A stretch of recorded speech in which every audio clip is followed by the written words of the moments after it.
So, what is going wrong in Buffalo? Are the Cowboys really the top team in the NFC East? And who are the biggest fantasy busts so far this year? Well, we're going to try to answer those questions and many more as we get you ready for week 11 of fantasy football and week 11 of the NFL. It's the middle of November and things are getting hotter and hotter. So stick around right now for Fantasy Football Fever, which starts right now.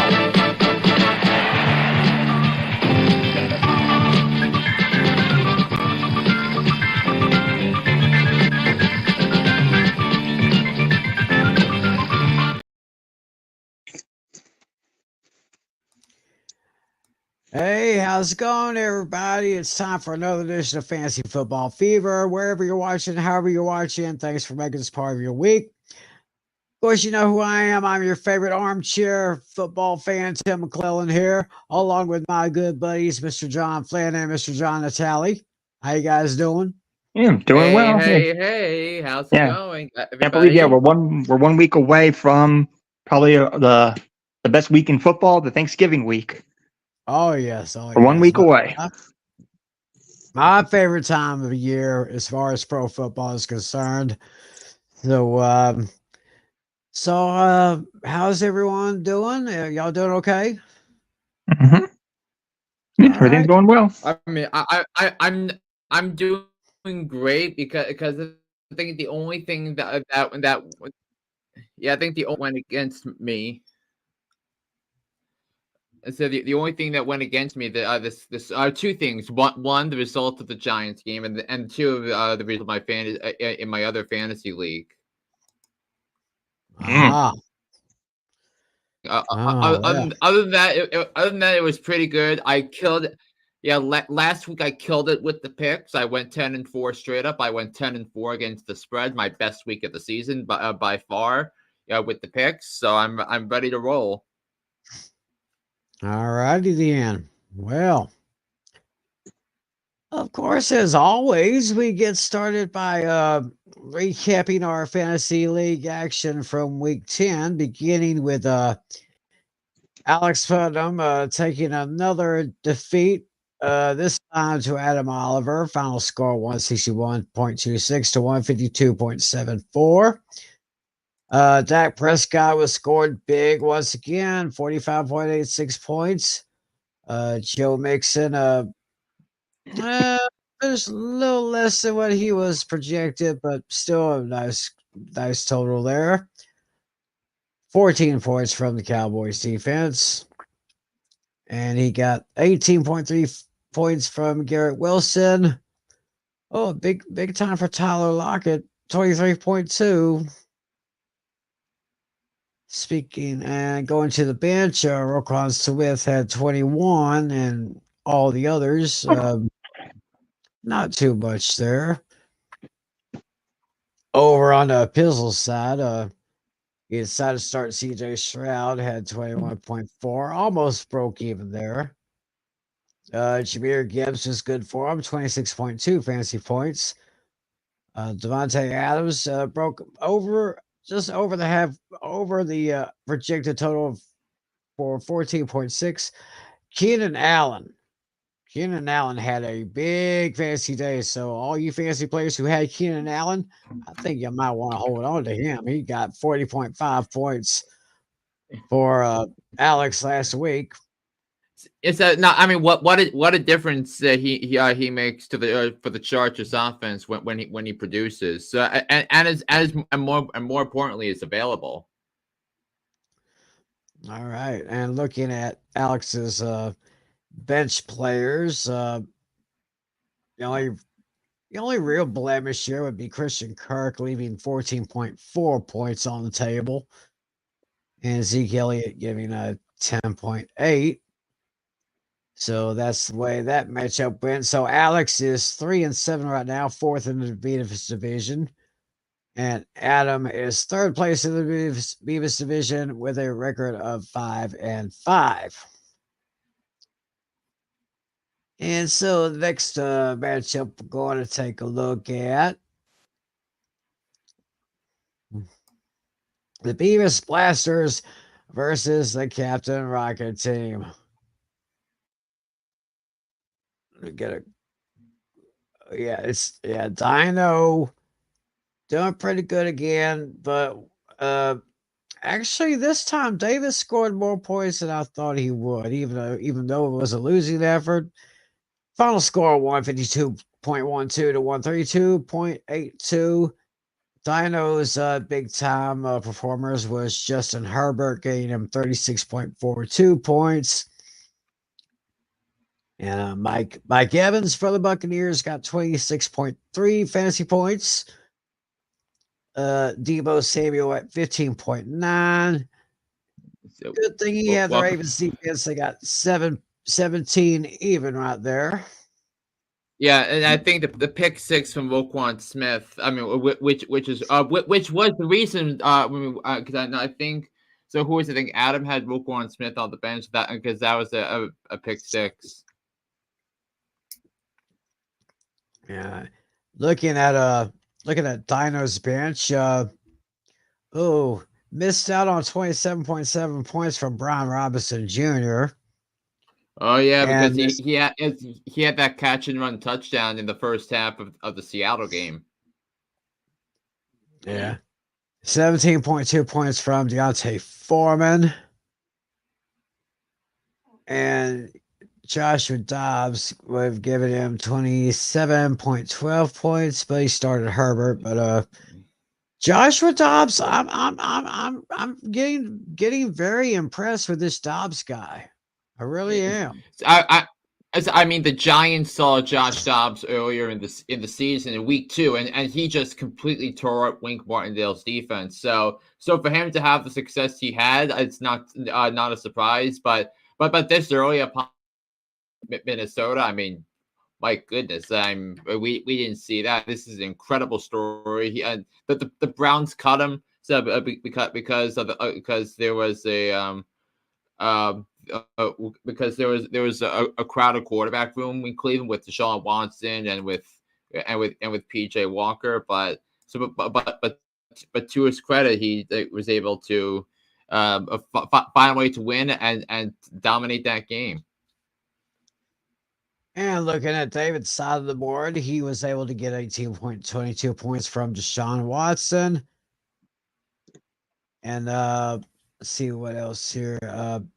Got 39.5 points from CD Lamb, who I think is playing really, really great so far this year. This is the best football CD Lamb has played in his career, because I think he's the three consecutive games with 10 or more catches, 150 or more receiving yards, and 1 touchdowns. I don't think anybody has done that in the history of the NFL. No. He's first one, and hopefully he can get a few more of those type of games, especially when December comes around. Because Cowboys' schedule in December looks pretty tough. Yeah. Eagles, Bills, Dolphins, Lions. Yeah. Yep. And David was able to get 30.5 points from Amon-Ra St. Brown. Those are pretty much only his good points. He got 21 points even from Jason Myers for his kicking leg. Meanwhile, on his bench, 10.5 points left on the table by Breece Hall, as well as 18.5 points from Alvin Kamara. And not much more to say right there. So Dino, third in the Butthead division at 5-5. David is fifth in the Beavis division at 3-7. Taking a look now at our next lineup here. Oh yes, we're going to Mr. Flynn's matchup with our good friend Andrew St. Clair. And Flynn got 136.58 to 118.18 for Andrew. Sam Howell, he is I say if I could describe Sam Howell, it'd be like a quiet success. I mean, he's not the flashiest quarterback in the league. He doesn't get mentioned too well, but he's kind of quietly making strides. Yeah, and I had to pick. I had to pick up Sam Howell as replacement for because I had both Trevor Lawrence and Zach Wilson on the bye last week. It's because I thought he had a couple of favorable matchups, and I've stuck with him once I get this back up, I'll tell you why I was correcting this, because I had Trevor Lawrence and Russell Wilson both on my bench, and Russell Wilson was good, and Trevor Lawrence was maybe the worst quarterback in all fantasy football yesterday. He only scored like 2 points. Oh, yeah. So let's make sure we here we go. Yes. So. And what about James Cook? He did a lot of it for his feet, I tell you. I was doing some Uber Eats deliveries, and all through the night, I was just listening to the game on the radio, listening to Kevin Harlan and Ross Tucker call the game for Westwood One. It was a very interesting game here, and like I said, Buffalo with 4 turnovers should have not won that game. James Cook got 13. And James Cook and James Cook lost a fumble on the first snap of the game, which was wild. But we'll get into the Bills' miscues in the hot topic segment. Oh yeah. Look at this guy. Got 18 points off the Browns defense special teams. Jake Ferguson 12-6. Michael Pittman Jr. at 16-4. Chris Godwin at 10-4. Only blemish on the bench was Russell Wilson at 22.72. It's not even a blemish because you only allowed to start one quarterback, and I picked the right quarterback. Yeah, obviously you did there. Meanwhile, over on Andrew's side of the board, he started Josh Allen, and of course underperformed his projection at 16.38. Did get 22.4 points from Chris Olave. Got 23 points from the 49ers defense special teams. CJ Mosley gave him 14 even. And down on his bench, well, nothing much there except Brandon Ayuk leaving 14.5 points on the table. So still would not have made a difference against me.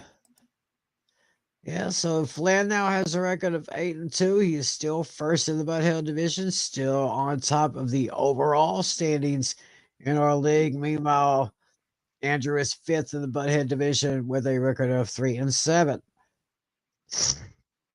Next up, who are we going to talk about now? So I believe that the next matchup is you, Tim, and you lost to Casey. Yep, it seems like I'm kind of losing my grip on the top of the fantasy rankings here. Casey took care of me 147.94 to 115.48. Started Joe Burrow. He finished just above his projection with 23.88. Got Bijan Robinson 17.6, which is actually pretty good. Cortland Sutton 17.3. Sam Laporta kind of underachieved, I guess. I got 8 points off of him. Christian Watson 4.3. I'll be mentioning Christian Watson later on today. 14 points from the Bucs defense. I really didn't have pretty much anyone else to call here. And look at this. I had a 0 total for my bench players because as you can see, I had 6 of them on the bye. Yeah, I mean, I had three of them on the bye too. I said we could with Tyreek Hill, Travis Kelce, Devontae Smith, but you, Tim, had Jalen Hurts, AJ Brown, Dallas Goedert, who's going to be out the next couple of weeks because of the fractured form he suffered in the Dallas game. Isaiah Pacheco, Raheem Mostert, and the Eagles defense. Yeah. Yeah, but I think I put in a waiver claim for I'm second. I think I put in a waiver claim for the Detroit defense special teams because I think they have a very favorable matchup coming up this week. So yeah, they're playing the Chicago Bears. Right. So that's pretty much a no-brainer right there. Brock Purdy did well for you as well as Austin Eckler, Kevin Walker Jr., Amari Cooper, Dalton Kincaid, David Montgomery, Forsett O'Cloon. Yeah, pretty much all the way around. Stephon Diggs kind of had a quiet night last night. And I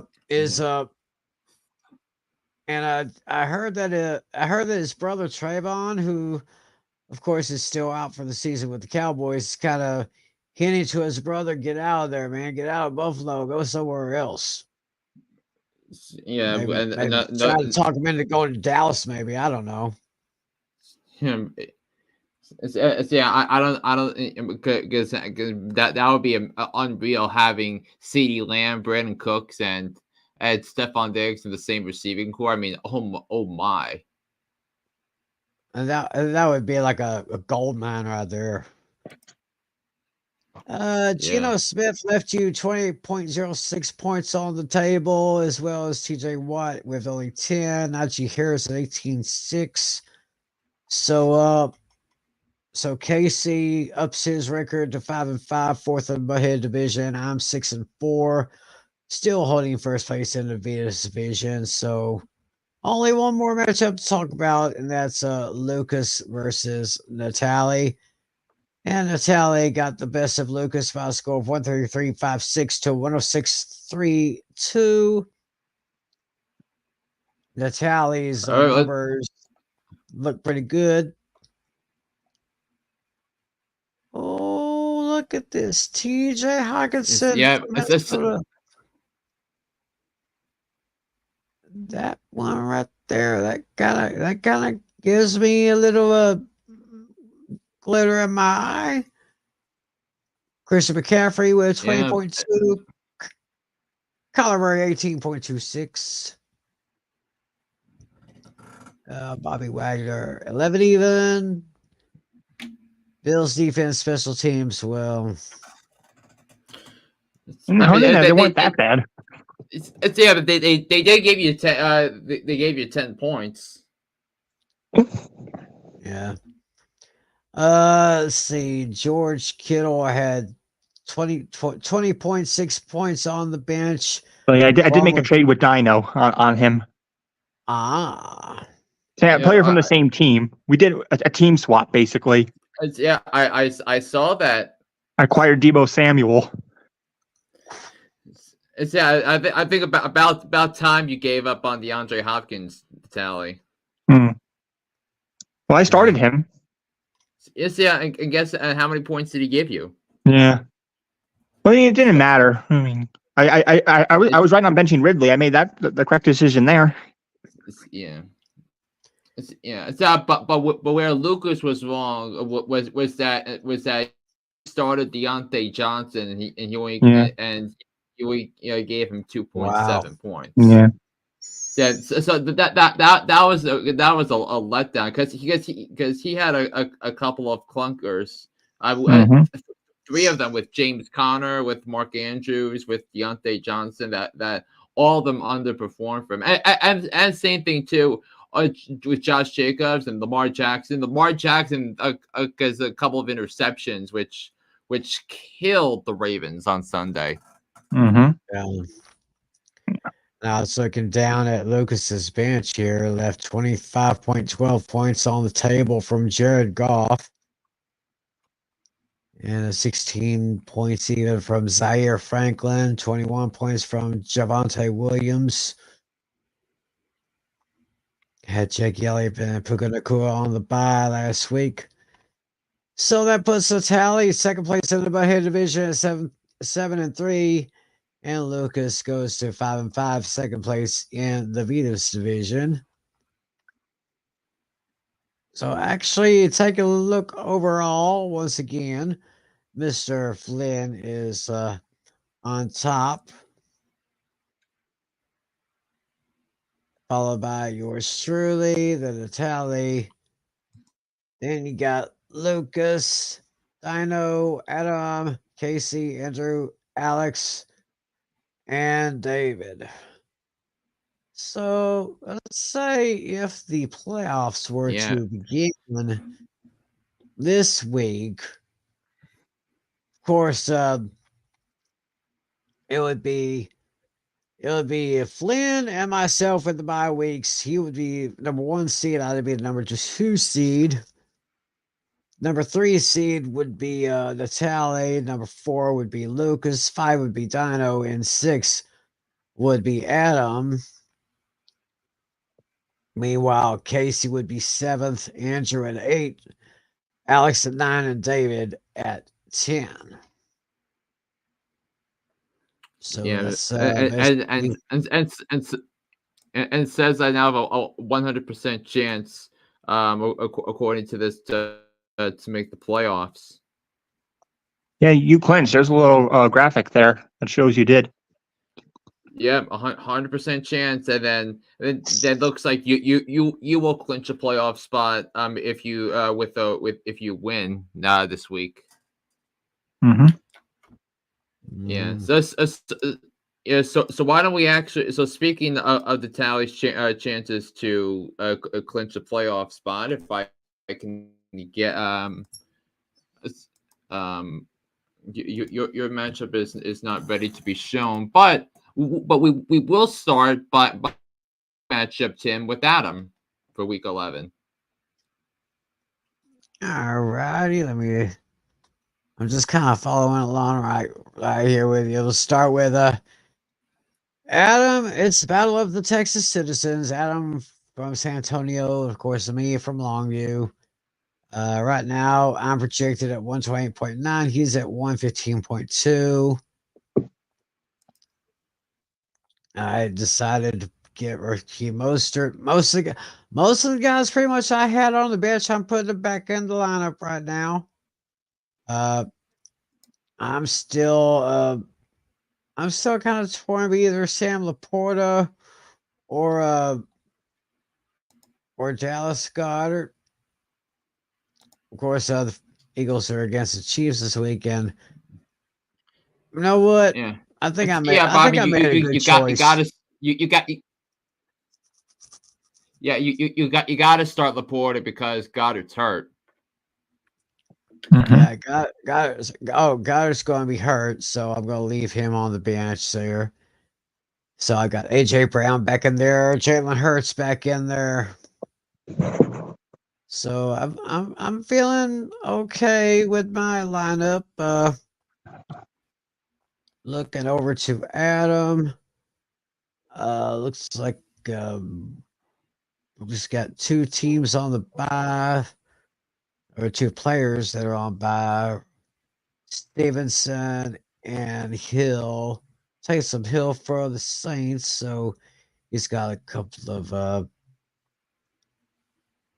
he's got Mahomes, he's got Harrison Butker, Jacoby Byers, Hunt. So yeah, we'll just see how it is. I'm kind of hoping I could get back in the win column on this one. Yeah, because right now you are 6-4. Yep. Next matchup here. Where are we? Where are we going here? Oh yes. The Battle of the Horsemen. It's Alex against Lucas. And right now, Lucas has the advantage 143.3 to 131.0. Looks like Lucas is going to start Lamar Jackson. And, Josh Jacobs here, Jamar Chase with doing okay. Averaging 20.2 fantasy points a game. I don't think there's really anything to sneeze at. He's got Deontay Johnson.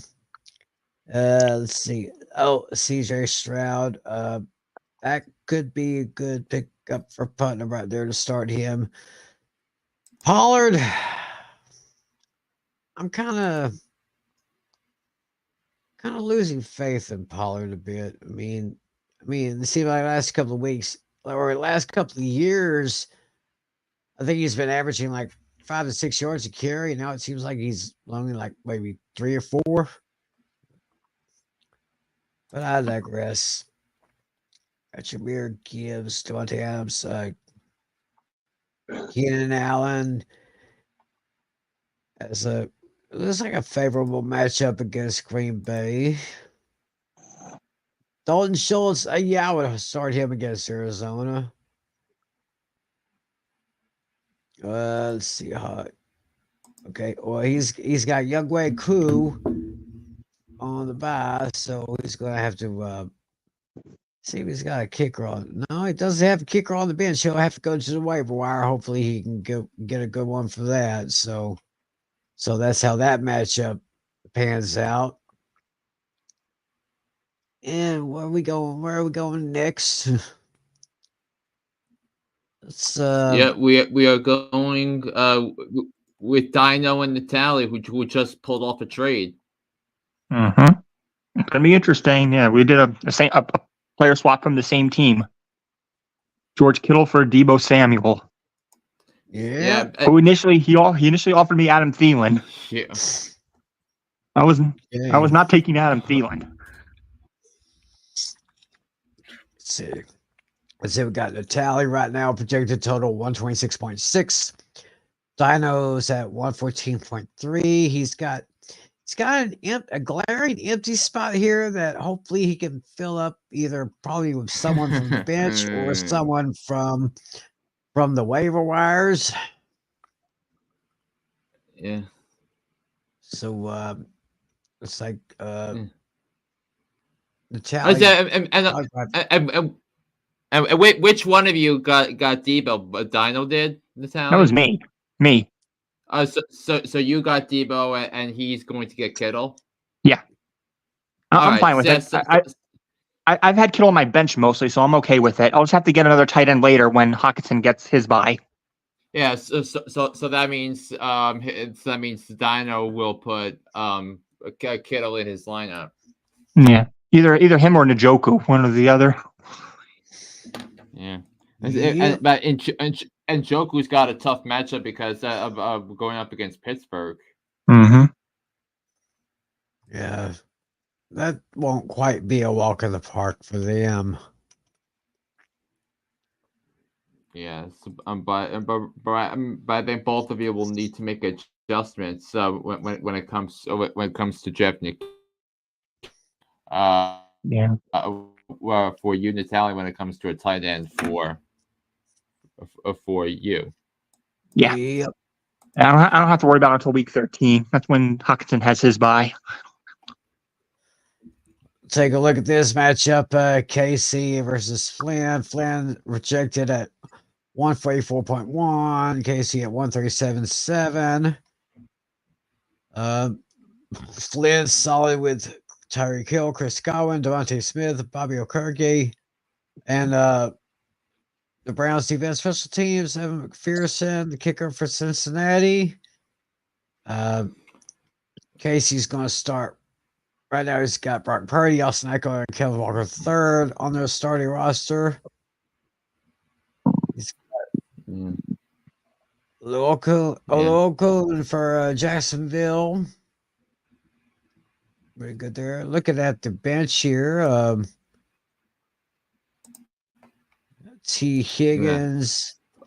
How'd you hear Sir Cole commit? Let's see here. Average here projected. I would say if I was gonna probably start one of this, that's 12. Was it 15-1 for DeAndre Swift? And he's got Austin Eckler, Kenneth Walker. I think he's good there. I think he's good at the running back position. Yeah. Yeah, and speaking of Travis Kelce, did you guys see that Taylor Swift changed the words of karma to "Karma's the guy on the Chiefs"? No, I didn't hear about that. But it's because for Travis Kelce's bye week, he traveled to Argentina where Taylor Swift was on the Eras tour and he was down the audience and because so Karma is one of the popular ones and she changed the words to it to say Karma's the guy on the Chiefs and I believe it was after the show that they made out.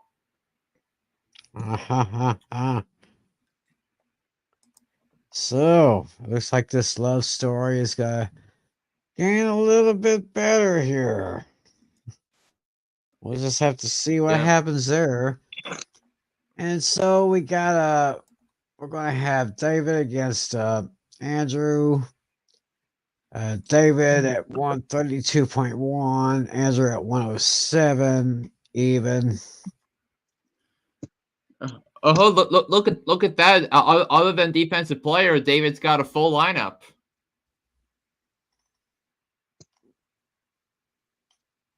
Yeah. So with CeeDee Lamb and Justin Jefferson on the same team, and Amon-Ra St. Brown. That's pretty solid right there, Justin Jefferson. Was there a timetable for Jefferson's return? I thought there's a chance he comes back this week. Ah.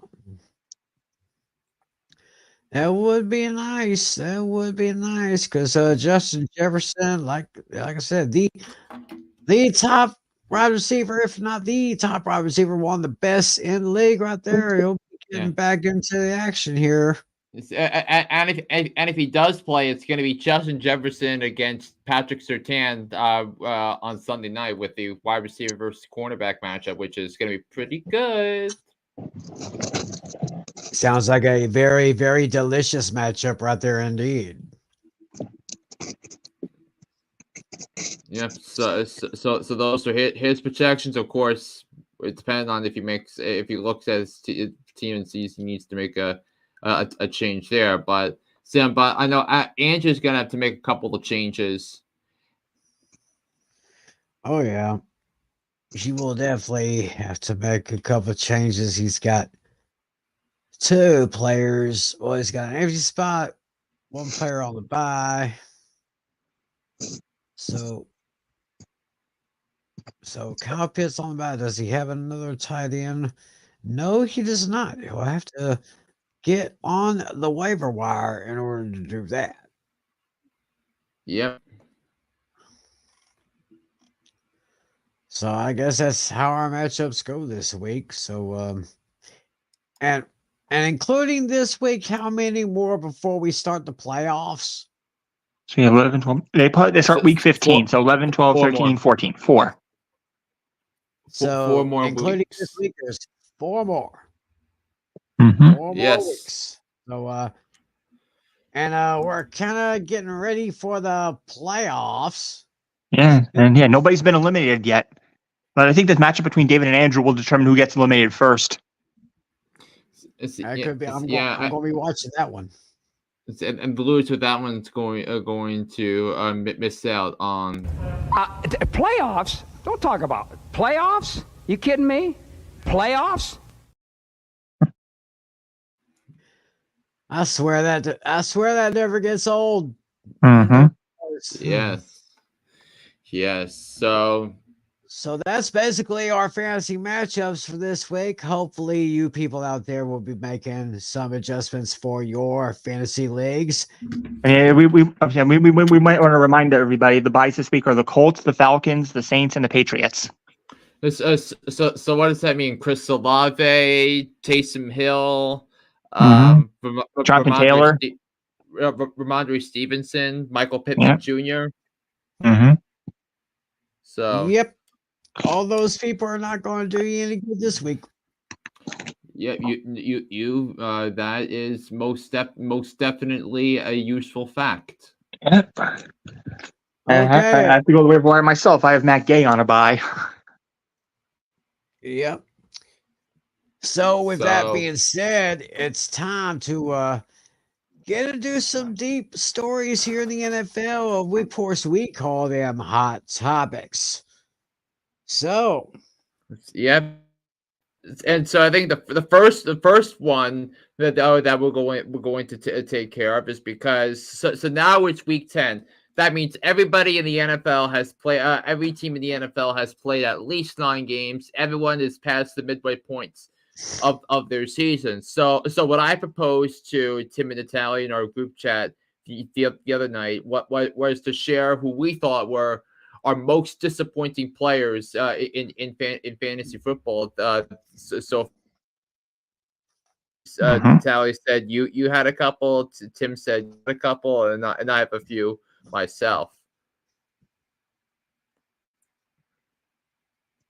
So who's going to speak first on this one then? Yeah, I have 6 guys on my list, so I'll start. So I'll make a discussion, and you guys can chime in whenever you want on these. I think 2 disappointing quarterbacks. And now I can speak for one of them because he's been a little disappointing. Been a little disappointing to me is All right. Jacksonville Jaguars quarterback Trevor Lawrence because Mm. I feel even though the Jaguars are winning, that this has been this felt more like a Travis Etienne show through the first stance of the season. Which listen, as a Travis Etienne owner in this league, I can appreciate what Etienne has done, but. So, but Trevor Lawrence, who I want, who I thought was going to be a top 10 fantasy quarterback this year, has been anything but, and he only scored 3.1 points in the loss to San Francisco in fantasy, in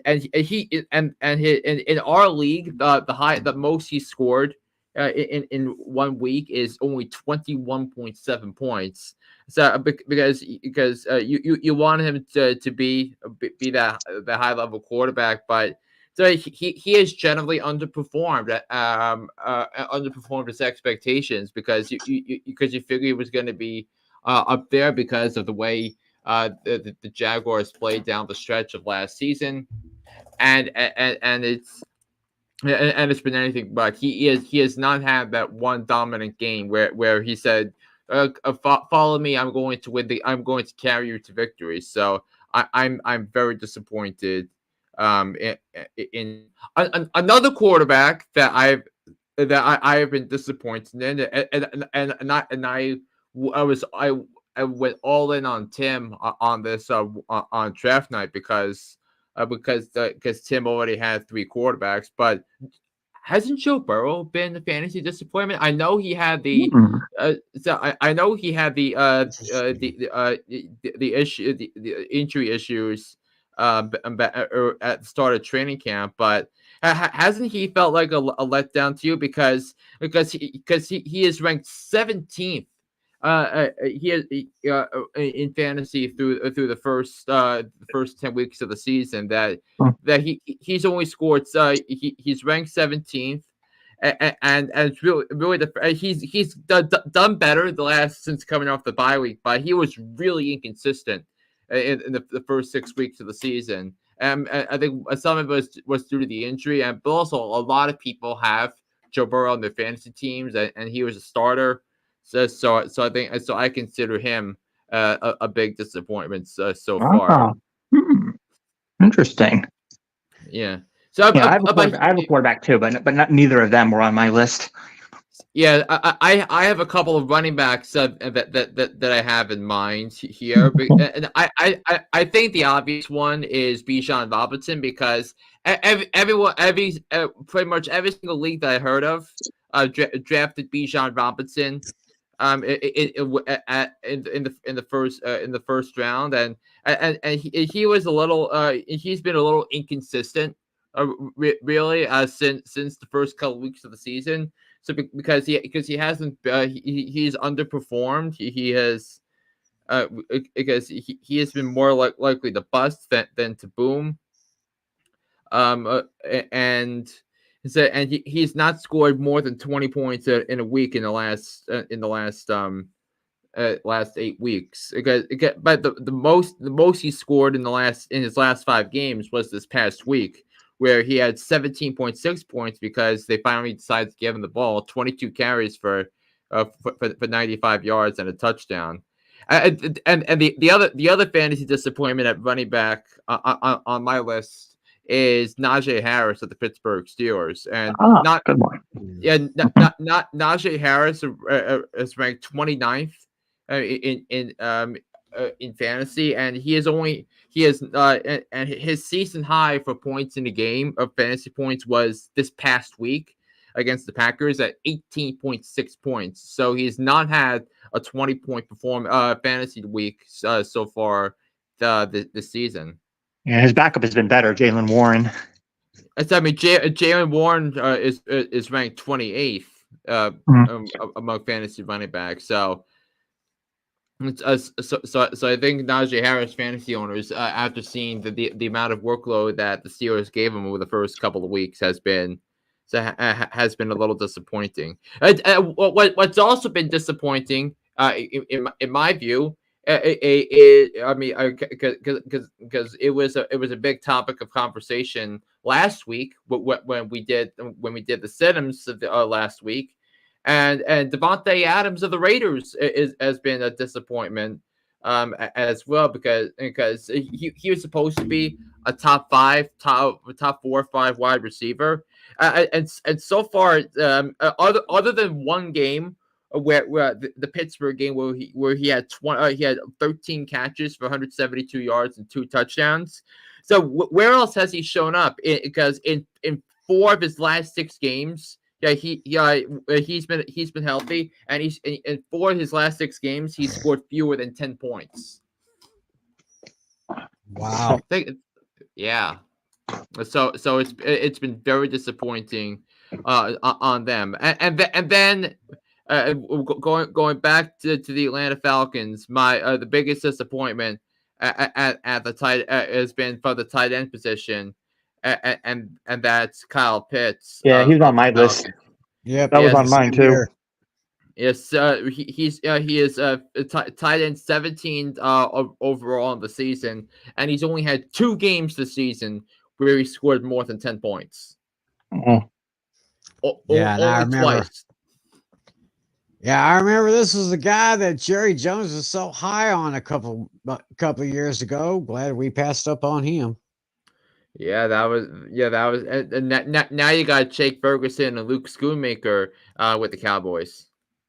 Yeah, Ferguson's really making a name for himself in the last couple of years. Schoonmaker, he's a rookie. He make mistakes, but as long as he gets some good training, a little tutelage, and a little mentorship there, he'll be all right. So we're pretty good there.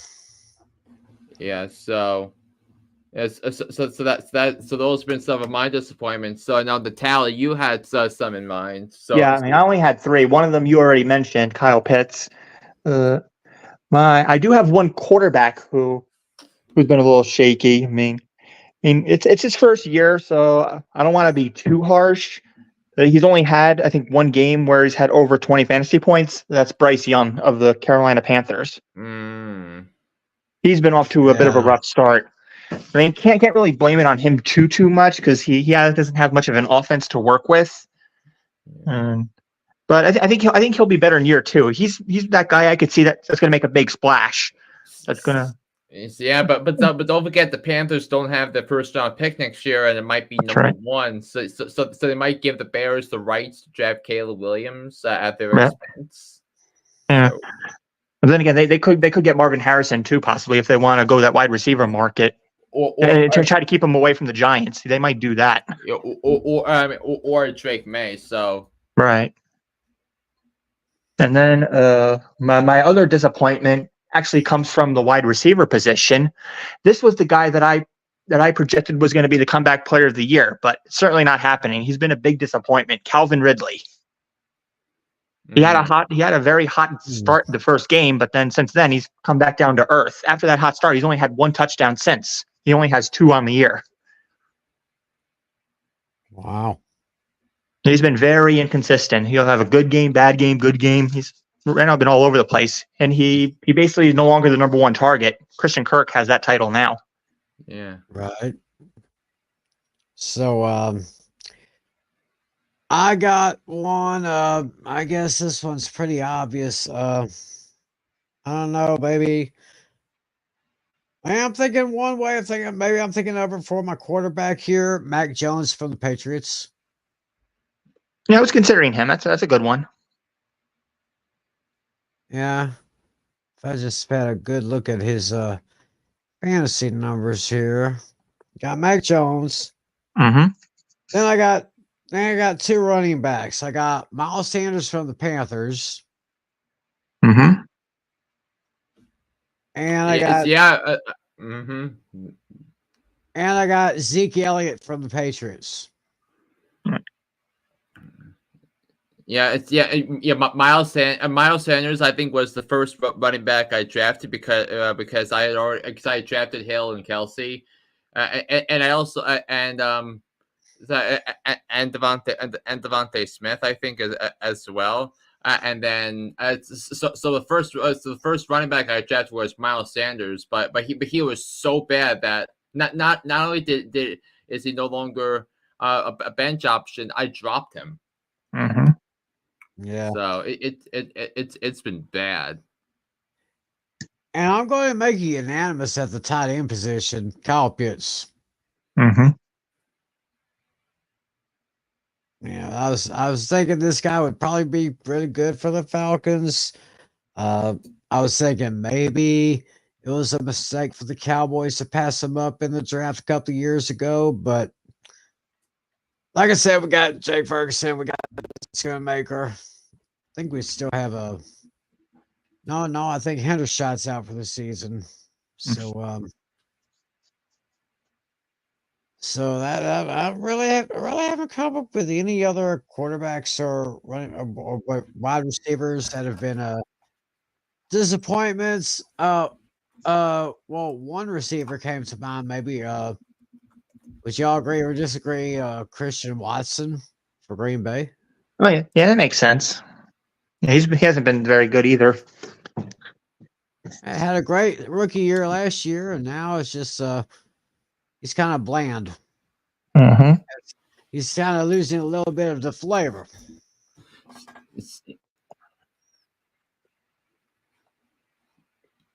Oh, I guess. It's because yeah, and I think isn't it amazing what happens when you go from Aaron Rodgers to Jordan Love? Mm-hmm. I knew the moment the Packers drafted Jordan Love, I knew that the beginning of the end was near for that bad. Yeah. I just recently got rid of him too. I got rid of him for Kyler Murray. Yeah, that's right. That you said that's right. I can't believe you held on to him for so long, Natale. Yeah, I mean, although Love actually outperformed Murray, I mean, I still got the win. I'll take it. Yeah, but I mean, Jordan Love. I mean, come on. I mean, bag it, loser. I mean, and like blood in your hands, Brian Gutekunst. So anyway, because I think it would be realistic for you guys to see who the actual top players have been so far this season, and I think I talked about Sam Howell, and I think him being the surprise was him. Mm. Yeah. Let's see here.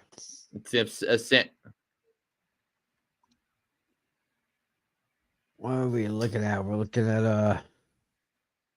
at the quarterback rankings so far through the 2023 season in terms of fantasy. Josh Allen is at number 1, even though Oh, even though he had those 2 interceptions last night, Jalen Hurts at 2, Is Herbert that 3. Like I yeah? said, Sam Howell is And I think kind of quietly doing it. What was it good? yeah. So, but I think that this is how Josh Allen is doing doing it this season, in the fantasy department because he's had so many games where he scored more than 25 points. He had a Yeah. 44-point performance against Miami, and that he had a 33-point performance because he has rushing touchdowns in 7 of his last 8 games. So that'll pretty much do it for talking about that. Sam Howell has been an interesting interesting case study because he's had 3 games so we scored 29 or more points in our scoring. But if you look down, you go. Down here, look at the bottom part. Deshaun Watson has been a little bit of a disappointment, but I thought I had to rank lower in the preseason rankings, but it's still a little disappointing that he's not getting it done. I mean, let's see. Running backs have been. I mean, McCaffrey's of course number 1. Travis Etienne is now an undroppable running back. He's now number 2.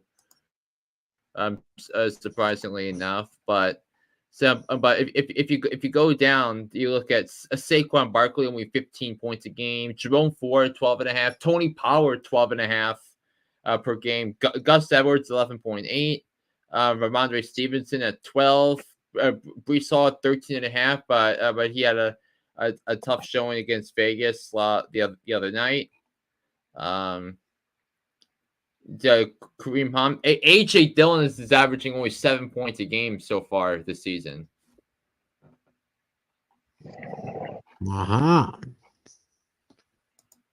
Yeah, It's and just crazy when crazy the way this game works, you know.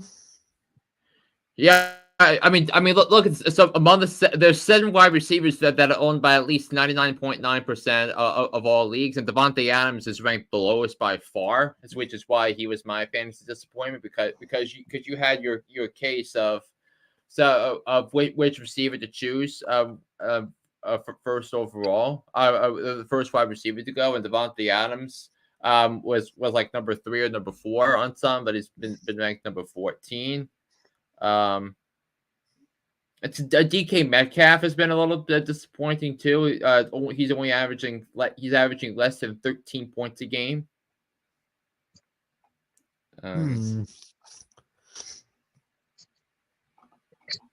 So, see, tight ends. We spent so much time on Kyle Pitts, who's ranked 17th among tight ends, and look among the most owned tight ends, and he's been by far the worst. Yeah, I can imagine. Yeah, so you can look those up. In terms of defense / special teams, the Cowboys and the Ravens have been leading the pack. I mean, the Ravens are a close second behind Dallas, and the Browns are number 3. Yeah, but I mean, the ones that and really it's not been that bad in terms of the defenses because they're so interchangeable. Same thing applies to the kickers. Yeah, it's Tyler Bass. Whoa, Tyler Bass is only averaging 6.9 points a game, so he's been a massive disappointment this year. Did he miss a couple? I think he missed a field goal last night. I think if I'm not mistaken. I think he missed 2 extra points. Yeah, 2 extra points. Yeah, that was brutal. Yeah, brutal. They missed 2 extra points. Josh Allen throws 2 interceptions, a total of 4 turnovers. I mentioned to y'all last night 4 turnovers wasn't going to win the game, and I would be shocked if Buffalo ended up winning that one. But Denver stuck it to him at the very end with that 12 men on the field call. It's like one of the worst penalties you could be called for in that situation. Yeah. It's because. And yeah, like I said in that group chat, can you imagine if that 12 men on the field penalty caused them to miss the playoffs? Like we were talking about when Garrett Wilson fumbled for the Jets in that matchup between when you won because of that fumble. Mm-hmm. How Adam could miss the playoffs in a 4-team race for the last 3 playoff spots in our league. So. It would be karma. Wow.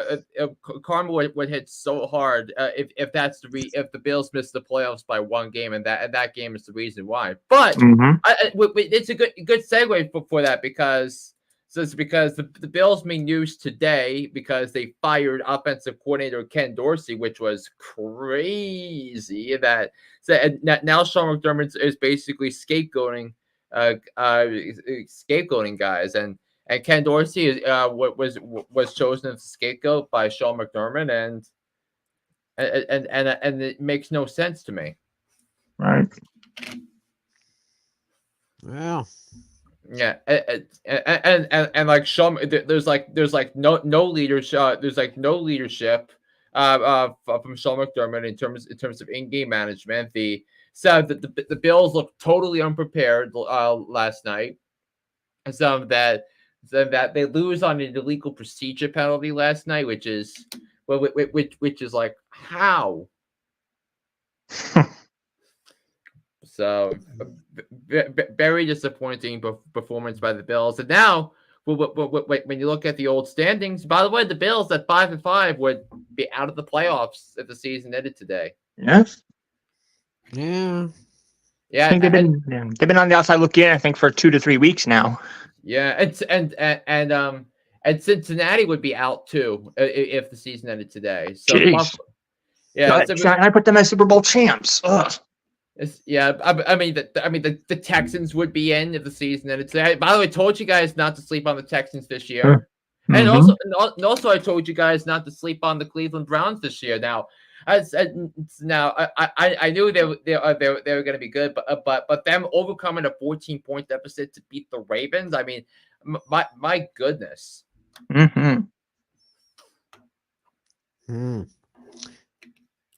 Well, with those hot topics right there, I think that will kind of lead us into our startups and setups for this week. All right, I believe that Natale's got a good list to help all y'all fantasy players out there. So I got a couple shockers this week. So yeah, be prepared. Okay, let's go ahead and give Mr. Natale the floor. All right. Yeah, this first my first quarterback starter. This one is going to be a very interesting one, and he just got promoted to a new team a couple weeks back, and he's made an excellent impression. So with that being said, my starter of the week is going to be Josh Dobbs of the Vikings. Yeah, I mean, he's going to have a nice test on Sunday Night Football, and it's going to be against the Denver Broncos, who haven't been that impressive. Their defense has stepped up a little bit, as well as their offense. But yeah, I'm riding the hot hand. Give me Josh Dobbs here. And my starting running back, this one's going to be another interesting one. If what's his name? If Dameon Pierce is still out, I'm just gonna ride with it. Devin Singletary, why not? He had a very, very hot game last week with over 100 rushing yards. I think he finished with 150. He got a touchdown. He's going to be a very intriguing option on the waiver wire if anybody needs a running back. And yeah, their offense is rejuvenated and improved, and they're playing a terrible Cardinals team. So yeah, I would roll the dice and go with him. My starting wide receiver for the week is going to be Amon-Ra St. Brown of the Detroit Lions. Lions are the number 2 seed right now for a reason. They're very strong. Yeah, they're definitely on their way to making the playoffs. And yeah, they're playing a Bears defense who haven't been particularly good either. So that one's pretty safe for me. And now my starting tight end. This is going to be another interesting one who I've never introduced here before. Give me Trey McBride of the Cardinals. Yeah, as long as Zach Ertz is out, he's going to remain a solid option. He could easily be Kyler Murray's number 2 target, just behind. I lost his name. But you guys know, Marquise Brown. He'll be a solid number 2, just behind Brown. And with Murray also back in the fold, I think these two will be a nice 1-2 punch. And yeah, my starting defense of the week. This is going to be a very interesting sleeper.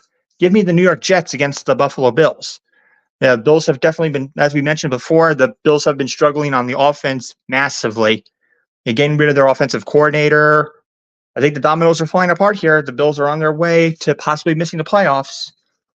And my starting kicker for the week is going to be Jake Elliott of the Philadelphia Eagles. I think this game is going to be a slugfest. I think we're going to have a bunch of field goals here. This game could very well come down to the last minute. And he could potentially kick that game winner. And now my sits for the week. This one's going to be an interesting one, but give me Josh Allen as my sit-em of the week. Right now, the Jets defense they're playing a lot better than the Bills defense. Bills have lost a lot of key players, and their defense is a mess. Their offense is a mess. I don't know. Could we say this organization is becoming a dumpster fire? Who knows? And now my sit-em of the week. This one was a tough one, but I'm going to have, unfortunately, it's going to be Gus Edwards. Not that he's been bad. He's been fine. The problem is, right now, they have 3 running backs who are kind of being spread out evenly, so it's pretty hard to choose which one. The Keon Mitchell, he's kind of eating into Gus Edwards' carries a little bit.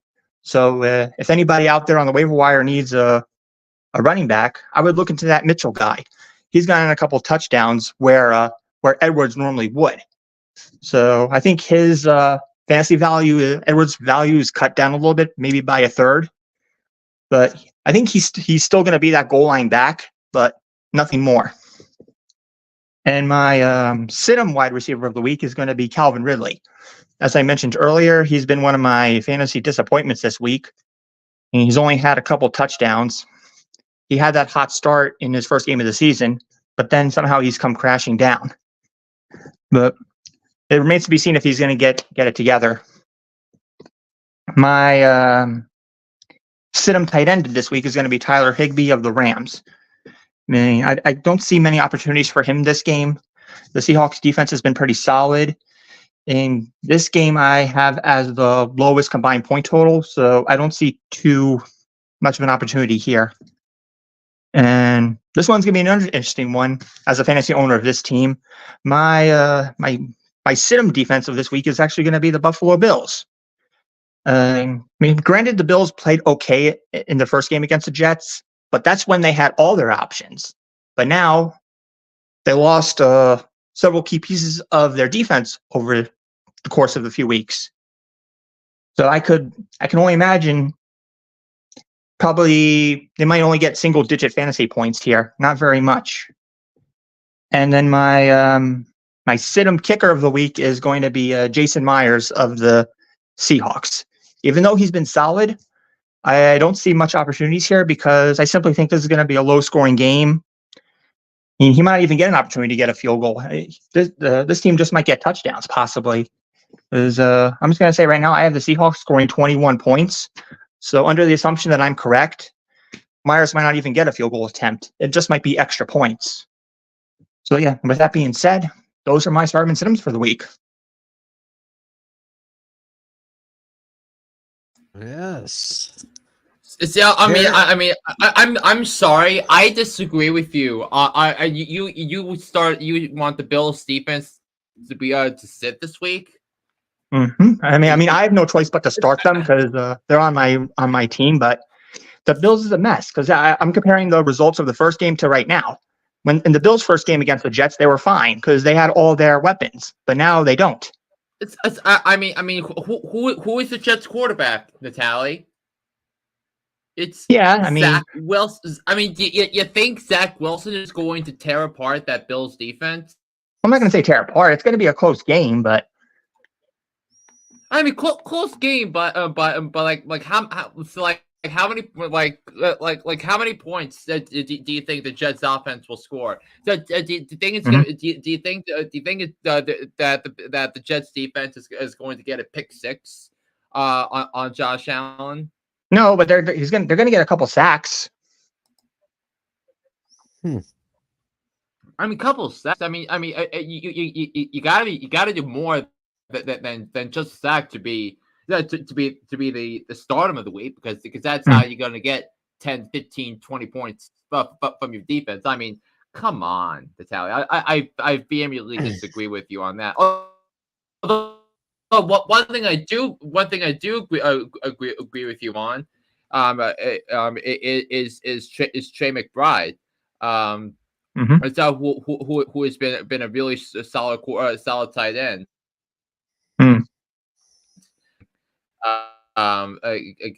Getting his due. Yeah, like my biggest one was the Josh Dobbs one. I bet nobody saw that one coming.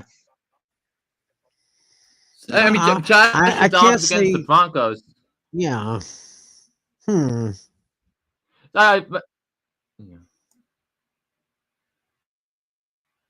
Maybe. I mean, like I said, I like the way Josh Dobbs has been playing so far, but going up against Denver after what happened last night against Buffalo, Yeah, no. So one thing, Tim, that I don't think I don't know if Natale mentioned this or not, that he might be getting Justin Jefferson back this week. That could be huge. That could be huge for that Vikings team. And he scored 20 and he threw for 268 yards and 2 touchdowns last week without him because he had because he had help from elsewhere. Yep. Oh, wait on that. Oh, wait, Tim, do you have a trivia question for us this week? As a matter of fact, I do. We going down to Tim's Tough Trivia. So, guys, get on your thinking caps. This might be an easy one for you. It might not be. And I kind of want to expand on the subject of this trivia question a little bit. Okay, guys, we all pretty much know that CJ Stroud is having a sensational year with the Texans.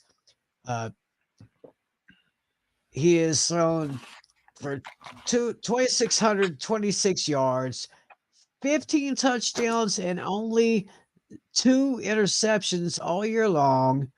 He's 10th in quarterback rating with 63.3 out of 100. A lot of people say he's a shoe-in for AFC Offensive Rookie of the Year. And there's a lot of people who are saying that he could even be league MVP. Now, here's the question. In the history of the league, only one rookie won league MVP. I'm going to embarrass myself with this. All you gotta do is just tell me who he is. That's all. Okay, I'm saying who won MVP in his debut, basically. It's that the only rookie to win league MVP, and wow, I'm going to so far. There's myself. Only been one. There's only been one in history. I mean, I have an idea, but yeah, probably has to be. It has to be a running back, probably.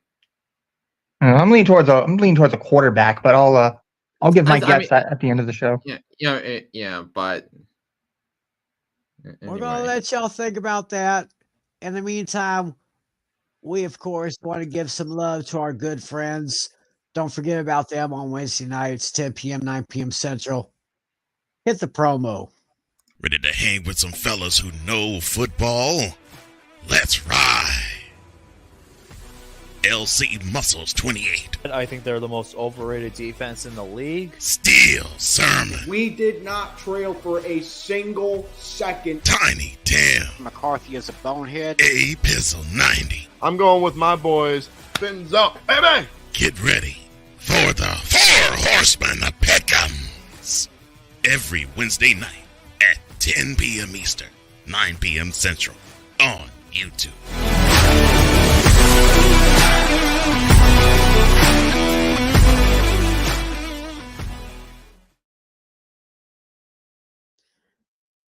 That's right, y'all. Y'all make sure to catch the Four Horsemen of Pick'ems tomorrow night, 10 Eastern, 9 Central. Sadly, though, because of my work schedule for the next couple of days, I will not be appearing on tomorrow night's show. But of course, I'm giving them my picks as well as I'll be giving you people my picks for tonight's show. Just the same, give the Horsemen some love, and hope you enjoy it. Now, with that being said, it is time to go into week 11 in the National Football League. And we are beginning, of course, with a look at how we did on our straight up picks and our spread picks. Because I know we mentioned mine, but you can do the rest, Tim. Yeah, Flynn went 10-4 straight up and against the spread as well. Natale went 6-8 straight up, 9-5 against the spread. I went 9-5 last week and 7-7 against the spread. So far during this season, after 10 weeks of action, I'm still holding the overall lead in the straight up picks at 93-57. Flynn is at 92-58, and Natale is at 90-60. Meanwhile, so far this season against the spread, Natale has a slight edge over myself. He's got 79-62. I'm right behind at 78-70-2. And Flynn is at 74-74-2. Yes, so Natale is in first place against the spread for the first time all season. I think first time in a while now. So, and against the spread for this podcast, I'm at 500. Instead, but when I did the picks on Hooked on Sports last week, as the Bears game went from 3.5 to 3, so that was a push. And what was it? The Lions game went from -1.5 to -3, so that was a push there. So my Hooked on Sports podcast, which by the way, a new episode dropped today. I'm 74-71-5 over there, so I'm over 500, and this is the point of the season where I I catch fire. So buckle up, Buttercup. All right, once again, we have 4 teams on the bye this week: the Atlanta Falcons, Indianapolis Colts, New England Patriots, and New Orleans Saints. So remember, if you have any players on those teams on your roster, be sure to bench them or drop them if you have to, because they won't do you any good this week. So we start with the Thursday night game on Prime Video. It's the Bengals and the Ravens. Baltimore is picked by 3.5. Natale and I, we are going with the hometown Ravens. Meanwhile, Flynn is going to take the Bengals.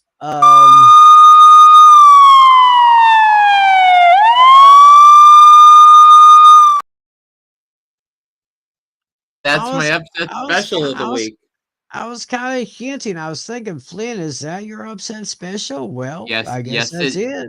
Yes, it is. But I think this one was a tricky one. But first of all, I thought being objective, I thought this was the toughest game of the week to pick. So because I think it's the fact that both teams are coming off a heartbreaking losses at home where they lose on a field goal as time expired. So that was that. But I think the way the Bengals have been playing, and I think the Bengals have more momentum going into this game because the way each team played in the fourth quarter, and I think it might have a tendency to carry over into the following week. So I think the Bengals are coming in with more confidence. I also we also all said at the start of the season that the two teams would split the season series. The Baltimore won the first matchup in Cincinnati, and then that I think I see it Bengals winning on the road. So once again, Natale and I are going with the Bengals, while Flynn has his upset special for the Bengals over the Ravens. We are all in agreement with the Cowboys over the Panthers. Cowboys this is my lock of the week. And I noticed that each of us has got the Cowboys scoring at least 30 points, and the Panthers scoring. Well, I got the highest one for the Panthers at 17. Natale says 16. Flynn says 13. So this is going to be another cakewalk. In fact, I'm starting to think that the next couple of games after this one may be cakewalks, because they'll have Carolina this Sunday, and they got the Commanders on Thanksgiving. Then they got the Seahawks the Thursday after. So who knows what could happen there. Steelers at Browns. Cleveland's are at 4.5. Flynn and Natale going with the Browns, but I've got a feeling that Pittsburgh is going to be pulling off the victory here. This is not my upset special of the week. But we'll still count it as an upset special because of the spread.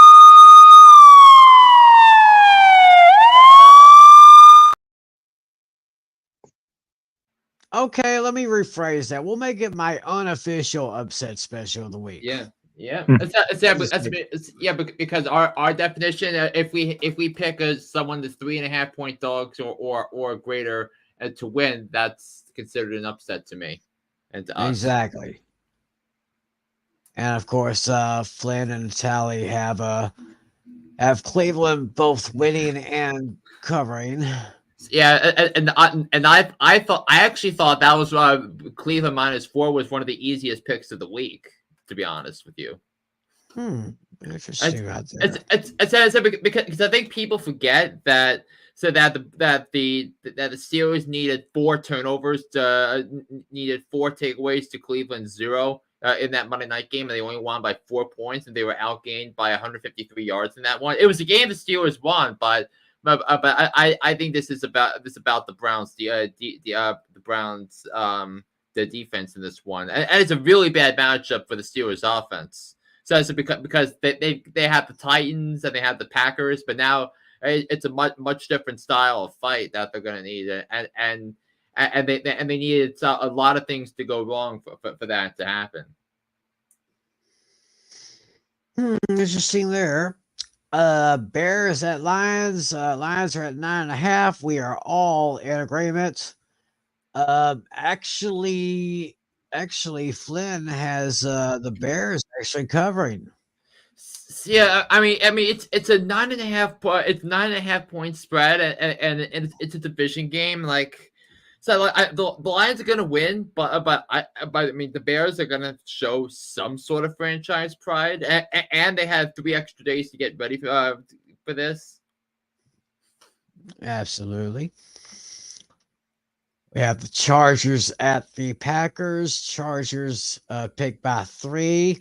We're all in agreement with the Chargers, and I actually got this as Packers covering the spread. Very close game here, so I guess as a former governor Arnold once said, "Go Chargers, go." Cardinals at Texans. Houston's at 4.5 favorites. We're all in agreement there. Flynn's got Houston with the win, but he's got the Cardinals with the points. I mean, I haven't said this phrase off. I don't know if I don't know if I've been thinking of this all year, but this game has the makings of a trap game. So because the Texans are coming off an amazing win on the road in Cincinnati, and then they let their guard down. It's a week to week thing in this league, and for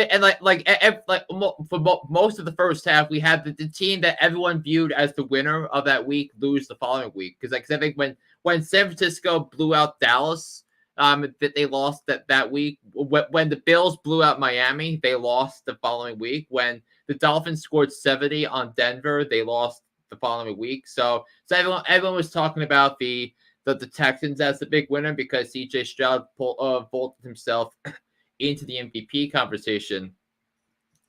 And now I think they're going to win by a narrow margin. I mean, if Clayton Tune was the quarterback, we'd be having a different conversation. But with Kyler Murray back, I think the Cardinals can put up some points. See what happens in Kyler Murray's return to the Arizona lineup. AFC South battle, Titans at Jaguars. We are all in agreement to Jaguars winning and covering. As I've said, Titans are pretty much a dumpster fire. Yeah, I was dead wrong on Tennessee because I thought Will Levis was going to have a field day against that Tampa secondary, but but I started him in my other league and I lost because of it. So that's a mistake on my part. Oh well. We got the Giants at the Dolphins. Dolphins are picked by 11.5. We're all in agreement for the Dolphins to win. Actually, Natale has the Raiders covering the spread here. Oh, I must have misread it because I thought it said 10.5 for the rate for Miami. Yeah. I misread that. So I do want to make a change. I want to give the Dolphins one more point. I must have misread it. So I now have them covering. I have the Miami winning and covering. All right, so I will make a change to that, and that will be reflected in the standing. Got it. When I go through everything. But okay, yeah, I must have misread it. I thought it said 10.5 for Miami, so I must have misread. Yeah, and it's against the Raiders. I mean, the Raiders have the gift of the schedule the last 2 weeks. Yeah, so there'll be editor's note. I now have the Dolphins covering too. Okay, so that means instead of 8 games where we disagree with the spreads, it's 7 games now. Yes, which is still a pretty remarkable amount. Mm-hmm. And while we're still at that, I have that's the 45-24 is the largest margin of victory. That's your walk of your walk of the week. Yep. Very interesting there. We have an NFC East showdown. The Giants at the Commanders. Commanders are picked by 9.5. We are all in agreement for the Commanders. Flynn has the Giants actually getting the cover on this one. Yeah. Interesting. We always have Washington's numbers, so naturally, Titanic Ron is going to find a way to make this interesting. Well, yeah, but will they able to do it with Tommy DeVito though? It's yeah, but it's not. We're not facing Dallas. We're facing Washington. So. And by the way, I've got Washington as my lock of the week.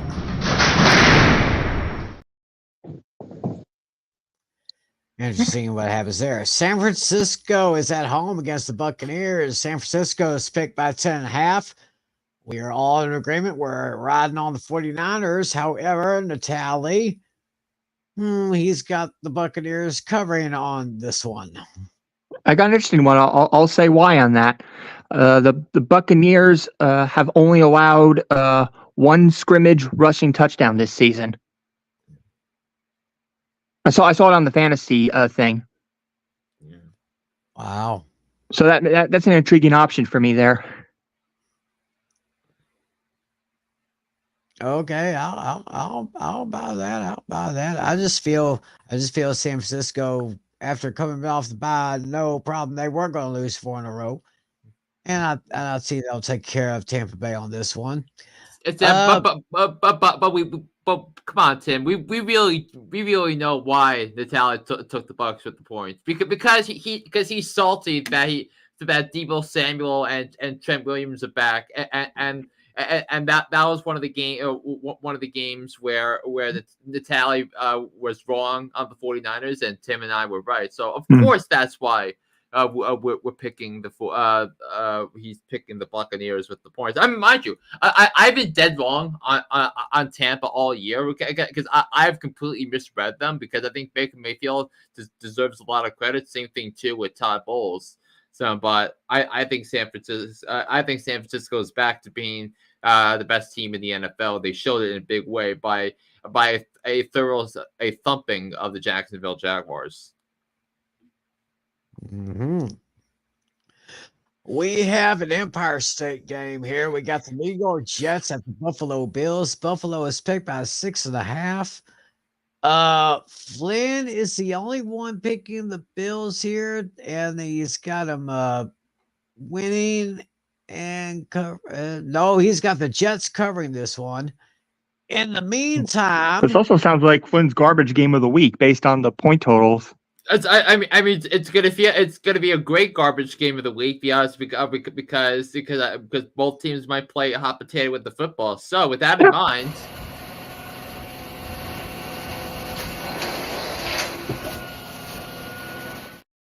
and while we're at it, that is my upset special of the week, and Tim's too.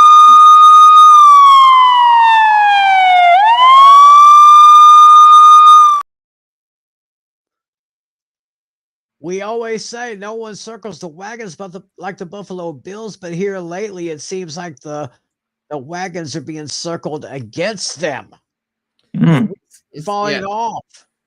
Yeah, and like so this thing, I took the Jets with the points because of defense, but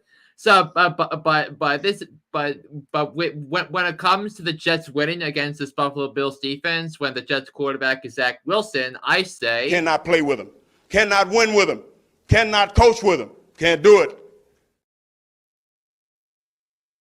That makes sense.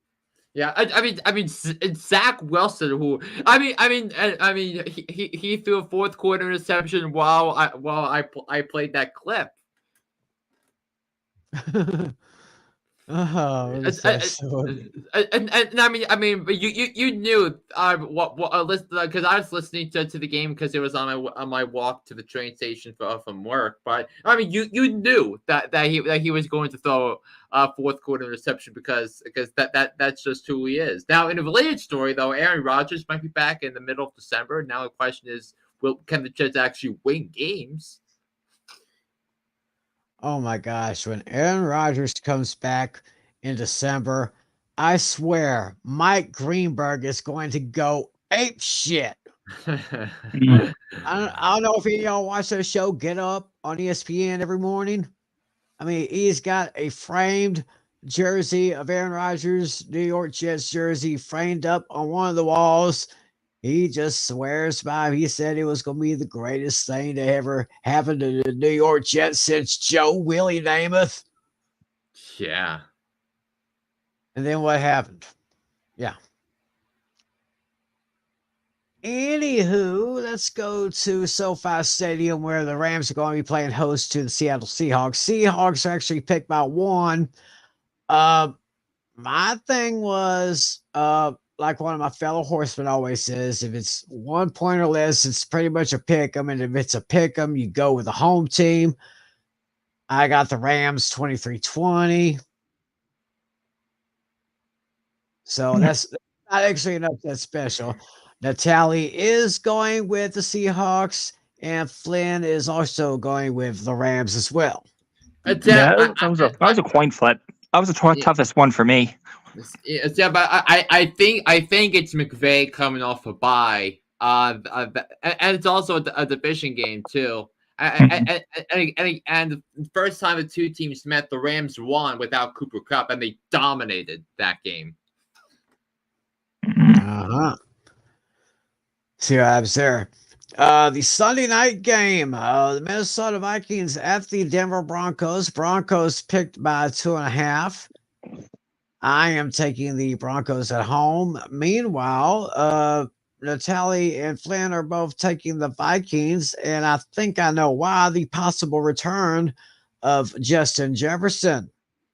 Yeah, that's a reason, but I think also too, I think because I think Jefferson is a big story, but I think the number one reason for this game, I mean, a couple things. One, the Broncos should not have won that game because if the Bills did not have 12 men on the field, that would a missed field goal by Will Lutz would have lost the game. Uh-huh. So that's that, and also I'm gonna take the team with the better defense too. I think Minnesota has been excellent defensively. And actually, the Vikings defense, as bad as it was last year, do you know what they're ranked this year in total defense? They're ranked 13th. Mm-hmm. So I'm picking the team with the better defense. Okay. Sounds good. And last but not least, wrapping up week 11 is probably the game of the week. Super Bowl rematch. Philadelphia Eagles at Arrowhead against the Kansas City Chiefs. The Chiefs are picked by 3.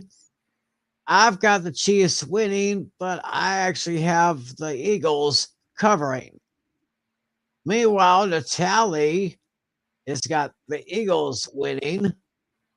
Flynn has the Chiefs winning and covering. Yeah. That is going, I think, yeah, that is definitely the game of the week. I would definitely pay money to see that one. But of course, if you got ESPN, if you got ESPN, you ain't got to pay money. You just watch it there. But that is going to be one hell of a game. Look at that, 38-35 I score. Natale has Eagles winning 38-35, and Flynn's went 30-24. So that's basically a one possession win for the teams that we picked. Yeah.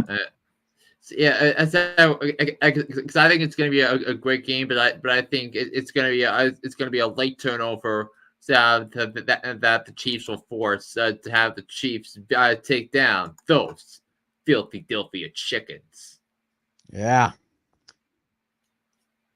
So that's our picks against the spread right there.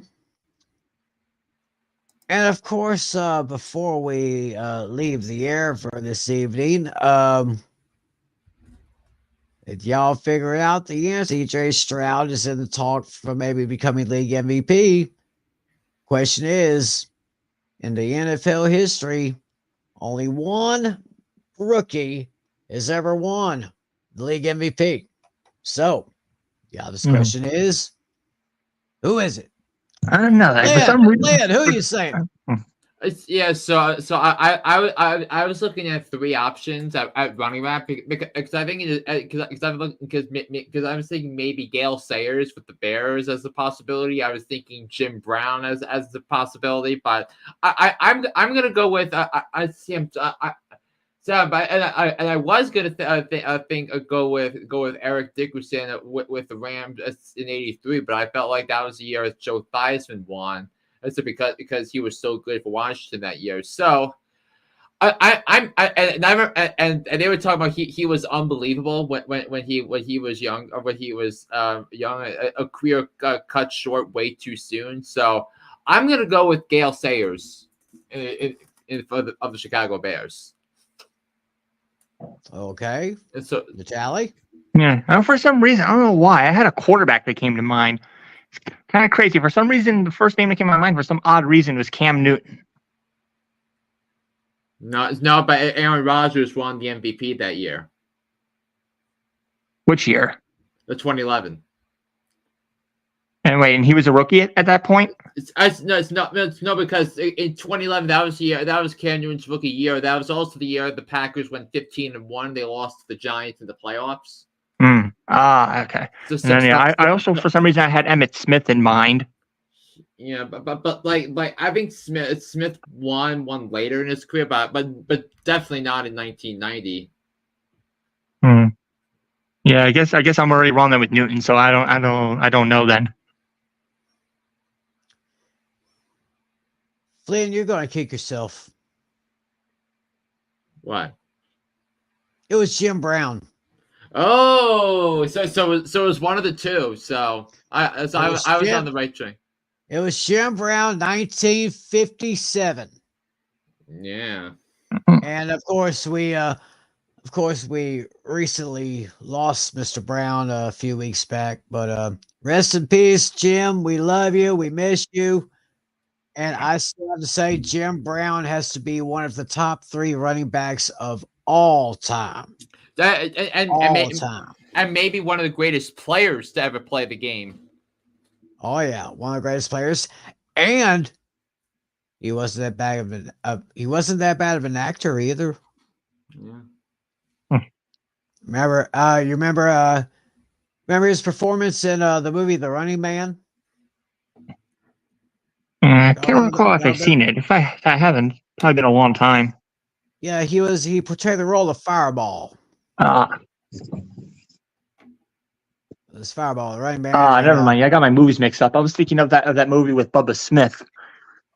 Oh, yeah, I'm talking about the Arnold Schwarzenegger movie, The Running Man. Okay. Yeah. And I remember seeing Jim Brown in an episode of the old TV show Knight Rider. Nice. That one, so there's your answer, y'all. It was Jim Brown. Jim Brown, the only rookie to win league MVP back in 1957. So, Flynn, if you would have stuck with Jim Brown, I would have given you a big old bro hug. But I gotta give you, yeah. No. Nothing to write home about. Oh well. But at least you gave the old college try, though. Well, anyway, another show has come and gone for Fantasy Football Fever. I think I still have a few adjustments I got to make on some of my other leagues. Y'all make your adjustments here. Don't forget to listen to Hooked on Sports with Mr. Flynn over here. Don't forget about that. And don't forget about the Horseman. 4 Horsemen show tomorrow night, 10 Eastern, 9 Central on the A Pistol 90 channel. Like I said, I will not be present because I've got 2 big days of work. Tomorrow, we're getting things set up. And then Thursday, Christmas kickoff. And I've got a lot of trees that I've got to help put up. We got to bring back that character, Tim the Tree Man. Tim the Tree Man. That's right. Tim the Tree Man is back. Back and better than ever, like Mike Greenberg would say. Yeah. So, maybe you'll get another interview from the news, possibly. Who knows? They might want to talk to me again. Hey, I won't mind. So that's going to be happening. So, any parting words? Yeah, well, this is going to be the final week before Thanksgiving. This is going to be a big week, and I think soon we'll find out who makes the playoffs in our league. If there'll be more names joining. Flynn? I think it's gonna be fascinating to see what happens because who's gonna be the number 1 pick in our league next year, whether it's David or Andrew. If Natale can lock up a playoff spot, I'm still battling for that number 1 seed. I'm still in contention for that. I own the tiebreaker over Flynn if there's a tie. Mm-hmm. Is that do we see each other? Do we see each other again this season? We do not. Okay, so if we tie, I owe the tiebreaker over you because of head to head. I know. Yeah, that was just bad luck for you. Yeah, that week. I mean, what was this? So who went off for you 2 weeks ago? That was Adam. Yeah, Adam's the only one who destroyed me. I'm talking about the week 8 game where you blew me out. Mm-hmm. It was the game where both of your running backs scored 30 points. Mm-hmm. Christian McCaffrey and Gus Edwards. Yeah. So that's been the difference. Yeah. Yeah. So going to be interesting to see what happens. Like I Yeah, said, I gotta thank Dino starting- for feeding Edwards to me. Oh yeah, He's the one who starting dropped him. this week. There's just 4 weeks left, counting this week. So Mhm. a lot can happen. So thanks, guys. Great show. I got an idea. Let's do this again next week. Oh yeah. Yes. Of course we will. Thanks for watching, everybody. We'll be back here, same time, same place next week. For John Flynn, for John Natale, I'm Tim McCullen. Thanks for joining us. Enjoy the games, everybody. Stay warm where you are. God bless you. And as always, be a good sport. See ya.